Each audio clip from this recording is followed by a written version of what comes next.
আমাদের মতো ফুলপ্রেমীদের কাছে শীতের সিজনটা সব থেকে বেস্ট, কারণ এই সিজনে অনেক রকমের ফুলের চারা পাওয়া যায়। আমরা কি চারা আনলাম দেখো, এখানে 4টে গাঁদা গাছ আছে। এটা হলো মায়া আর এই দুটো হলো ইনকা। মায়াটা 10 নিয়েছিল, ইনকাটা 5 করে। আর এটা হলো লক্ষ্মী গাঁদা, সব গাঁদা গাছের থেকে একটু আলাদা। এটা এই সবেই আনলাম, তাই এখনো পটিং করা হয়নি। আর এটা হলো চন্দ্রমল্লিকা, আর এই চন্দ্রমল্লিকাটা ফুল আর টব সমেত ছিল, তাই একটু বেশি নিয়েছে।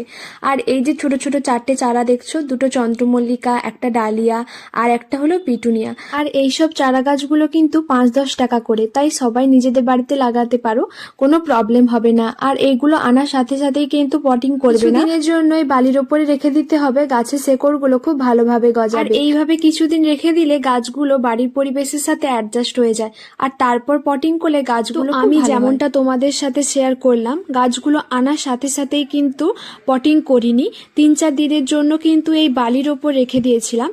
তার জন্য কি হয়েছে, প্রত্যেকটা চারা গাছ থেকে কিন্তু এইভাবে সাদা সরু সরু শিকড় বেরিয়েছে। আর এই পর্যায়ে যদি আমরা পটিং করি, গাছের হেলথ কিন্তু খুবই ভালো হয়ে যায়।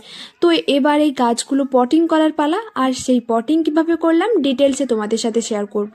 তো এই ফুলের গাছগুলো যেহেতু একদম ছোট ছোট চারা গাছ, আর এগুলো বেশি বাড়বেও না, তার জন্য আমরা এখানে 8 ইঞ্চির টব ইউজ করছি। এবার ওই 8 ইঞ্চি টবের মধ্যে আমরা দিয়ে দিচ্ছি খলামকুচি হিসেবে এই স্টোন চিপগুলো, আমাদের কাছে কয়েকটা ছিল তাই এগুলোই আমরা দিয়ে দিচ্ছি। এবার মাটি দেওয়ার পালা, কিন্তু এই পর্যায়ে মাটিগুলো কিন্তু আমরা 80% যদি মাটি মানে গার্ডেনিং সয়েল থাকে, তার মধ্যে 20% কিন্তু ভার্মি কম্পোস্ট দিতে হবে। ভার্মি কম্পোস্ট দিলে গাছের যে গ্রোথটা খুব ভালো হয়, মানে হেলথটা আরও খুব সুন্দর হয়ে যায়। আর ভার্মি কম্পোস্টটা দেওয়ার চেষ্টা করবে, না থাকলে গার্ডেনিং সয়েলেই ঠিক আছে। এই যে গাছের মধ্যে থাকা এই ছোট টবটা, সেটা কিন্তু তোমরা সাবধানের সাথে কাঁচি দিয়ে কেটে নেবে, যেন শেকড়টা না ছিঁড়ে যায়। তারপরে টবের এই মাটিটাকে একটু ছোট জায়গা করে নিয়ে গাছটাকে বসিয়ে দেব। তার উপর থেকে কিছুটা মাটি, যেখান থেকে ওই গাছের ডালটা শুরু হচ্ছে, তার নিচ পর্যন্ত মাটিটাকে দিয়ে দেব। গাছগুলোকে সেম পদ্ধতিতে পটিং করে নিয়েছি। এবার সব গাছ লাগানোর পরে আমাদেরকে একটা কাজ করতে হবে, হিউমিক অ্যাসিডটাকে জলে গুলে নিয়ে প্রত্যেকটা চারা গাছে দিয়ে দেব। আর এই কয়েকটা চারা গাছেই আমরা থেমে থাকিনি, আরও অনেক চারা গাছ আনা হয়ে গেছে, যেটা তোমাদের সাথে আমরা পরে পরে শেয়ার করব। তোমরা আমাদের পাশে অবশ্যই থেকো।